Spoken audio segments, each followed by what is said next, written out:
이제 조금 본론 내지는 뭐 여러분들이 우리 갓독자님들이 궁금해 하실 만한 사안 들어가 보도록 하겠습니다.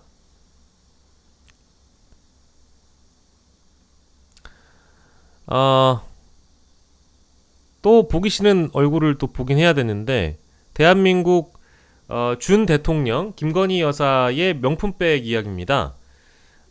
권익위가요, 2달 전에 명품백을 확인하려고 했다는 겁니다. 예, 했다는 겁니다.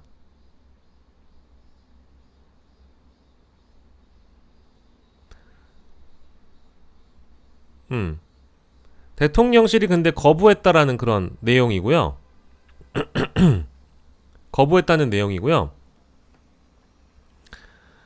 권익위의 그 결론이라는 게 어떤 결론이었는지 다시 정리해 드리지 않아도 전 국민들이 아주 깜짝 놀랄 정도로 해괴망측한 결론을 냈던 권익위였죠. 그런데 MBC가 취재를 해보니까 권익위가 조사 마무리 직전에 대통령실을 직접 방문하긴 했었고 명품백 실물 확인을 요청했는데 거절당한 사실을 MBC 취재 결과 확인이 됐다는 겁니다. 예.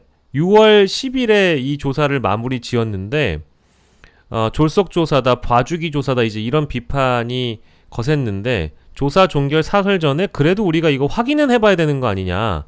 그래서 용산 대통령실을 직접 방문했고 조사를 시도했다.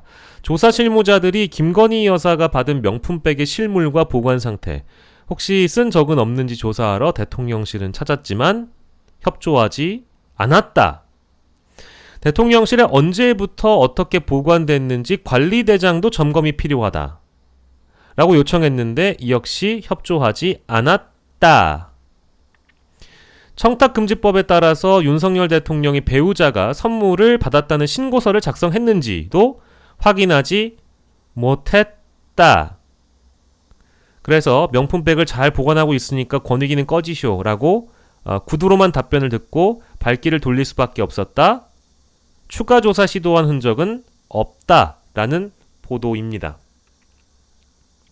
결국 그래도 권익위의 명분 쌓기용, 우리는 그래도 대통령실을 갔다 와봤다, 이제 이거를 하나의 근거로 명분 쌓기용으로 현장 조사를 시도했다 정도입니다. 그런다고 해서 그런 해괴망측한 결론을 낸 거에 대해서 권익위에 대한 면죄부가 살아나는 건 아니라고 저는 봐요. 권익위가 김건희 여사와 윤석열 대통령에게 면죄부를 주려고 했었던 거는 뭐 이미 결론으로 모든 국민들이 다 알고 있고요. 다만 그 절차 및 과정상 우리 권익위는 그래도 현장 조사는 해봤다, 요거를 말하고 싶은 건지. 예. 대통령실은 권익위 현장 조사에 협조하지 않은 데에 대해서 언급할 게 없다라고만 밝혔다고 합니다. 그래서 무엇이 중요한디 우리가 다시 돌아가 보면 디올백 사태와 관련돼서는 누차 제가 늘 강조하지만 권익위의 조사도 제대로 이루어지지 않았고 검찰 조사도 그저 김건희 여사가 콜검을 했을 뿐이고 검찰들을 불러다가 샌드위치 먹였을 뿐이고 사과하지 않았을 뿐이고, 그래서 이제 자 옛다, 내가 관리가 안 되는 인물이야? 그렇게 관리가 하고 싶어? 그럼 이제 2년만 더, 뭐 우리가 레임덕의 그 기준이 보통 대통령 퇴임 한 1년 전이거든요. 왜냐면 대선 후보들이 막 전국을 휩쓸고 다니기 직전, 그때는 이제 대통령 레임덕이라고들 하니까 이제 정식으로 따지면 김건희 여사와 윤석열 대통령이 소위 시쳇말로 꿀빨 시기는 2년밖에 안 남았어요. 근데 남아있는 시간 동안이라도 어떻게 한번 내가 관리가 된다는 것을 보여주고 싶은 건지, 그래 여당 후보들 니네들까지 다 이렇게 달려들어가지고 제2부속실을 꼭 만들어야 되겠다는 얘기지? 공식화하고 싶다는 얘기지? 알았다, 만들겠다라고 던져놓은 게 제2부속실 설치입니다. 근데 이게 만들어진다고 해서 이제 만들라고 했더니 왜 지랄들이야 이렇게 얘기할 수 있는데요. 일단 첫 번째로는 제2부속실 설치는 시기의 문제.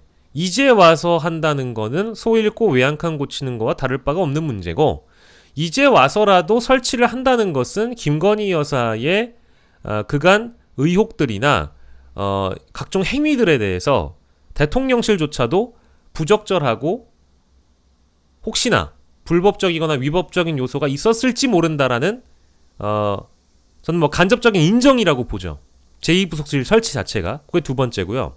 세 번째로는 대통령 공약의 철회, 그리고 이제 공약을 뒤엎는 수순인데, 근데 이 공약을 내걸면서 대통령이 목적으로 둔 게 있어요. 첫 번째로는 슬림한 청와대를 만들겠다. 조직을 줄이겠다고 했습니다. 작은 청와대, 작은 대통령실. 그러면서 국민과의 거리는 더 가깝게 가겠다고 했습니다. 소통을 자주 하겠다. 국민의 목소리에 귀를 기울이겠다. 더 자주 듣겠다. 라고 얘기했어요. 근데 봐봐요. 첫 번째, 물리적으로 대통령실의 크기가, 청와대의 크기가 비대해졌습니까? 아니면 기존 그대로입니까? 아니면 더 작은 조직으로 운영되고 있습니까?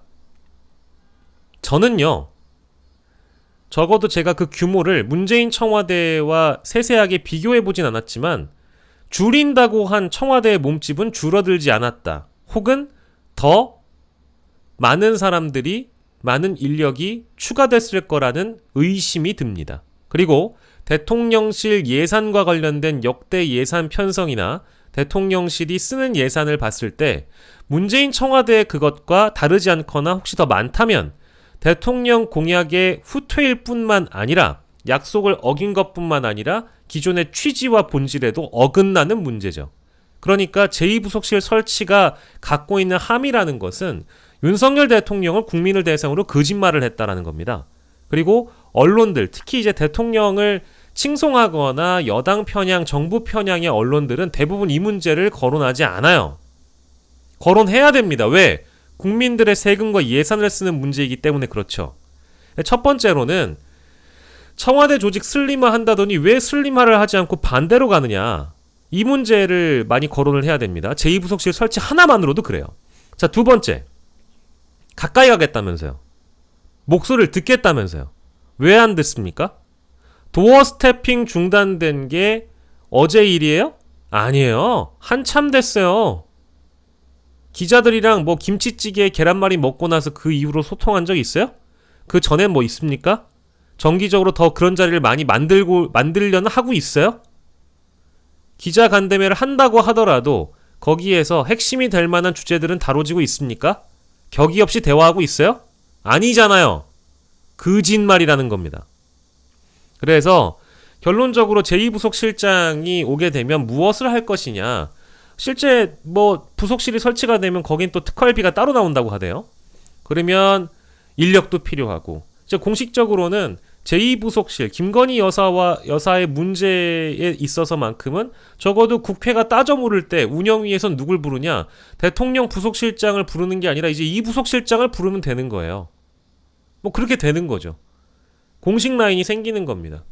조직 체계가 생기는 거고, 다만 이제 뭐 문건으로 확인할 수 있는 좋은 방법은 제2부속실에서 이루어지고 있는 모든 내용은 오피셜하게 문서화해서 제2부속실장이 결재한 것을 위로 올리거나, 그죠?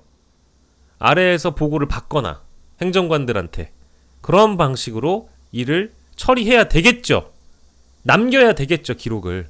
이제 뭐 그동안은 뭐 주먹구구식으로 운영이 됐다면, 기억나시잖아요. 청와대 행정관이 신라 듀티프리에 무슨 뭐 대통령 부속실 어디 해외 순방 관련 문건 이런 거 담아다가 김건희 여사 보여주고 했던 게 2022년 아닙니까? 그렇잖아요. 근데 이제 그런 일은 뻔뻔하게 대놓고 하긴 어렵겠죠. 그리고 하나만 더 언급을 하자면 대통령 부속실에서 김건희 여사 관리도 동시에 이루어지면서 부속실에서 나오는 주문들을 대통령실 행정관들이나 비서관들이 야, 이 오더는 어디서 나온 거야? 이 의견은 어디서 나온 거야? 이 주장은 어디서 나온 거야?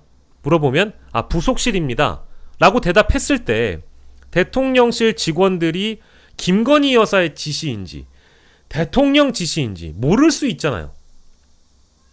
부속실이 합쳐져 있으니까.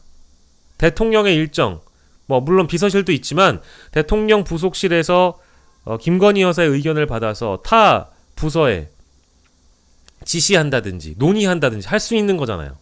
근데 그간 그런 지시가 내려가거나 의견 조율 과정에서 그냥 아래 직원들이 받아들이기엔 대통령이 이 얘기를 지시했을 거라고 순진하게 믿는 사람들도 있었을 거잖아. 그러니까 뭔가 이제 좀 물타기가 된다는 거죠. 그 주체가. 지시의 주체.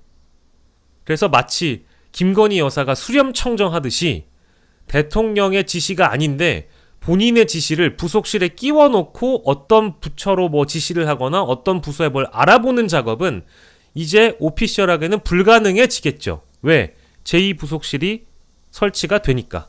이제 그거는 저희가 이제 짚을 수 있을 것 같습니다. 예, 요 내용을 저희가 설명을 드려봤고요. 여러분들과 함께 어그로 헤드라인을 함께하고 있습니다.